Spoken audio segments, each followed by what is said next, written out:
Today is Friday, June 3rd. We're talking about President Biden's emotional plea for new gun laws and the response from lawmakers on Capitol Hill. Also, a storm that could put a damper on a lot of summer vacations. It's headed right towards some tourist hotspots today. Plus, a revolutionary transplant done with the help of 3D printing. A new fleet of driverless taxis hitting the road. And Elvis impersonators might have to get out of the wedding business. We'll explain. Welcome to The Newsworthy. All the day's news in around 10 minutes. Fast, fair, fun, and on the go. I'm Erica Mandy. Thanks so much for being here. You ready? Let's do this. The emotional, divisive issue of gun reform is dominating talks in Washington. President Biden gave a passionate primetime speech about it last night, saying it's about protecting American families, pointing to the recent mass shootings at schools, grocery stores, and other everyday places. With that, the president specifically called on Congress to ban assault weapons and high-capacity magazines, expand background checks, and get rid of laws that protect gun manufacturers from being sued over how their products are used. And Biden said if Congress cannot agree on those issues, they should at least raise the age to buy assault-style weapons from 18 to 21. But all those measures are seen as being extremely unlikely to pass. Republicans are nearly unanimous in their opposition to those kinds of measures, mostly because the Second Amendment guarantees Americans the right to bear arms, and they say that right should not be limited. Still, there are some bipartisan talks underway, and President Biden laid out other proposals that do have at least some support from both sides. For example, red flag laws that lets courts temporarily take guns away from people deemed dangerous. Also, some safe storage requirements for gun owners, resources to address a mental health crisis, and more. Any new reform will have to get at least 10 Republican votes in addition to all Democrats in the evenly divided Senate. So far, no official votes have been scheduled, but the negotiations do continue. We have an update for you about the mass shooting at a Tulsa, Oklahoma medical building. Police now say the gunman was targeting an orthopedic surgeon who the shooter blamed for the pain he was in after back surgery. The shooter killed that doctor as well as 3 other people before turning one of the guns on himself. Investigators say the gunman had a letter with him explaining his motive. He bought the AR-15 style rifle he used in the attack just an hour or two before the shooting and a handgun a few days before that. Both were purchased legally. Now, people are paying tribute to those who were killed. 2 doctors, a receptionist, and a man who was taking his wife to an appointment and helped other people escape. Today marks 100 days since Russia first invaded Ukraine, and now the Russians are gaining a lot more ground. Ukrainian President Zelensky says Russia occupies about 1/5 of Ukraine's territory, which is an area about the size of the Netherlands, Belgium, and Luxembourg combined. And even parts of Ukraine that aren't actually under Russian control are still forever changed. Zelensky says the Russian army has already destroyed almost the entire eastern region. Still, the Ukrainian troops are not giving up. They are fighting along a roughly 620-mile front from the northeastern city of Kharkiv to the Black Sea in the south. Both the Russian and Ukrainian armies are said to have suffered heavy losses. But more powerful and sophisticated weapons are on the way from the U.S. and other Western nations. So Ukraine's hope is, once those weapons arrive, that will change the direction of the war. Although Russia says the weapons will just pour fuel on the fire. To be continued. This summer, countries around the world are going to start pumping a lot more oil, but it's still not clear how much of an impact that will have on gas prices. The new commitment comes from the nations in OPEC+, which is an organization of the world's biggest oil producers. The group says it'll increase output by about 50% in July and August. The idea is to at least ease surging oil prices during the high-demand summer months. But even with the extra oil, there will be a supply crunch, since Russia's output has fallen by so much in response to sanctions over the war in Ukraine. Plus, China has started easing lockdowns, meaning gas is in much higher demand there as well. So the Biden administration is expected to keep negotiating with top oil producers like in Saudi Arabia. In fact, President Biden is planning to visit Saudi Arabia later this month. Stay tuned. Remember earlier this week we told you about the very first named storm of the Eastern Pacific hurricane season?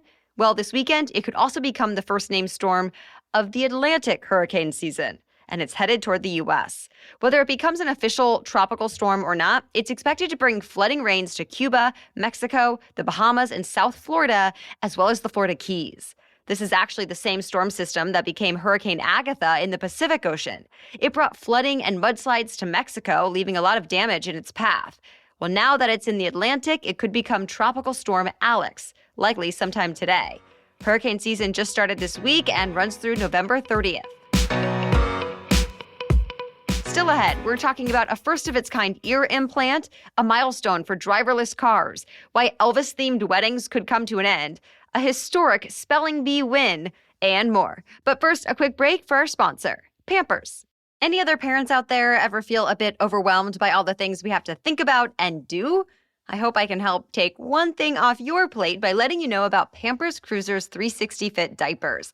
I started using these diapers in recent months after my baby Dax got a little older and more active, and suddenly we needed something that would really move with him and not gap in the back.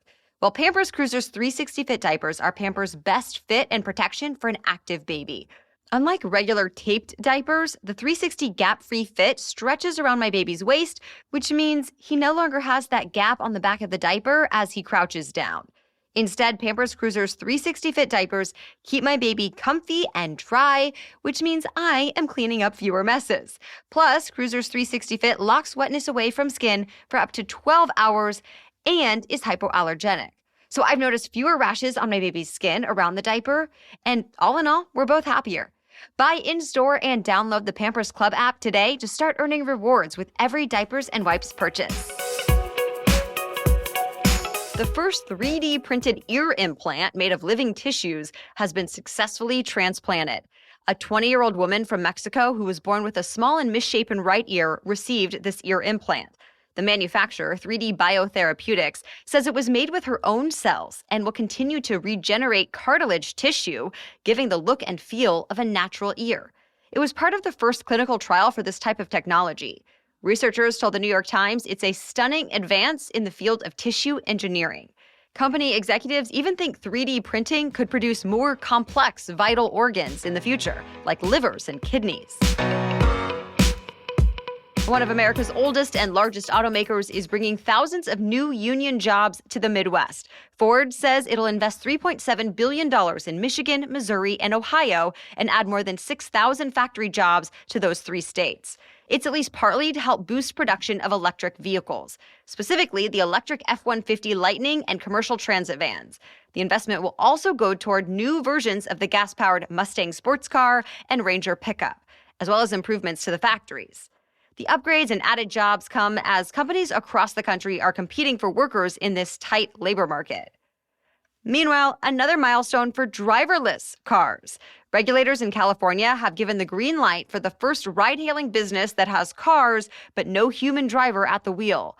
It'll be rolled out over the next few weeks in San Francisco with only 30 vehicles, and if everything goes well, it could expand. Already, though, it'll be the first robo-taxi business to actually charge customers in California with no backup driver inside. It'll only be the second in the country. The first was launched back in 2020 by Alphabet-owned Waymo in Chandler, Arizona. This time, the company Cruise, which is owned by General Motors, is behind it. It looks like Amazon has a new strategy to ward off price gougers and bots. As TechCrunch reports, the online retail giant is launching invitation-only ordering, at least for products that are in high demand and low supply. The program started this week with the PlayStation 5 and Xbox Series X. It's now been a year and a half since those consoles came out, but they are still hard to come by. And a lot of the reason is because as soon as they become available, they get scooped up by people who turn around and sell them for much more than the sticker price. So with this new ordering option, customers with an Amazon account will be able to request an invitation at no extra cost. Then the company will verify the genuine customers by looking at things like each account's prior purchase history. If you are approved, you'll get a special link to place the order. For now, this ordering option is just for gaming consoles, but Amazon reportedly plans to expand the program in the future. Elvis-themed weddings in Las Vegas may soon be a thing of the past. The Las Vegas Review-Journal reports the company that controls the use of Elvis Presley's name and image is telling Sin City chapels to stop Elvis-themed ceremonies, at least until they pay. And that's a big deal for a lot of small businesses in the city. Elvis-themed weddings are still a significant piece of the state's tourism, and the wedding industry in Vegas alone produces $2 billion a year. The county clerk says this could mean some people lose their livelihood. But the company behind the cease and desist letters say it does not want to shut any chapel down. It wants to partner with each small business so they're officially licensed, and then they can continue on. History was made this week at the Scripps National Spelling Bee. For the first time ever, the bee was so close that it had to go into a spell-off, which is basically a lightning round. The final two spellers had just a minute and a half each to spell as many words correctly as possible. 14-year-old Harini Logan ended up winning it all by spelling 22 words correctly in her 90 seconds, besting the runner-up by 7 words. And trust us when we say these are words that would be hard for even most adults to spell correctly. Now Harini is going home with a $50,000 cash prize and the Scripps Cup trophy. That's it for the main news today, so now it's time for Feel Good Friday, when we bring you one extra feel-good or positive news story before the weekend. But first, another message from our sponsor, Pampers. So I want to mention a couple more things about my favorite diapers for my baby Dax, the Pampers Cruisers 360 Fit. I already mentioned how comfortable they are for him and that they help us avoid that annoying gap in the back of his diaper, and that they lock away wetness from skin for up to 12 hours. Well, they also help me avoid a wrestling match at the changing table. Yep, forget securing diaper tape between kicks and screams. You know what I'm talking about. Because Cruisers 360 Fit diapers are quick and easy to pull on your little one. I actually like to let Dax stand up while I pull them up the rest of the way, and he's so much happier that way. And taking these diapers off is even easier with the appropriately named Easy Tear sides. You literally just rip them off at the sides. There's even an attached disposable tape that makes it easy to rip, wrap, and roll the diaper before you throw it away. So buy the Pampers Cruisers 360 Fit diapers in-store and download the Pampers Club app today to start earning rewards with every diapers and wipes purchase. Now back to Feel Good Friday. And today we're partnering with our friends over at Upworthy for this good news story. Everyone knows that Upworthy is all about news stories that cover the best of humanity. So for Feel Good Friday, here's Todd Perry, host of the Upworthy Weekly podcast, with an uplifting story. 4 super seniors who missed their graduation in 1956 because they joined the armed forces are now part of the 2022 graduating class. Springdale School District in Arkansas added the 4 honorary graduates to this year's graduating class more than 65 years after they missed their ceremony. Air Force veterans Carl Stoltz, Charles Leroy Moon, and Bob Self, along with Army veteran Bobby Burke, joined the 484 graduating seniors in accepting their diplomas at Bud Walton Arena. School administrators loved the idea of honoring them as a way to inspire their current and outgoing students. They're going to learn honor. They're going to learn respect. It's just going to be a special moment for them. Happy Friday, and back to you, Erica. Thank you, Todd. You can catch Todd and his co-host, the hilarious Allison Rosen, on the Upworthy Weekly podcast. Add it to your weekend playlist for more feel-good stories.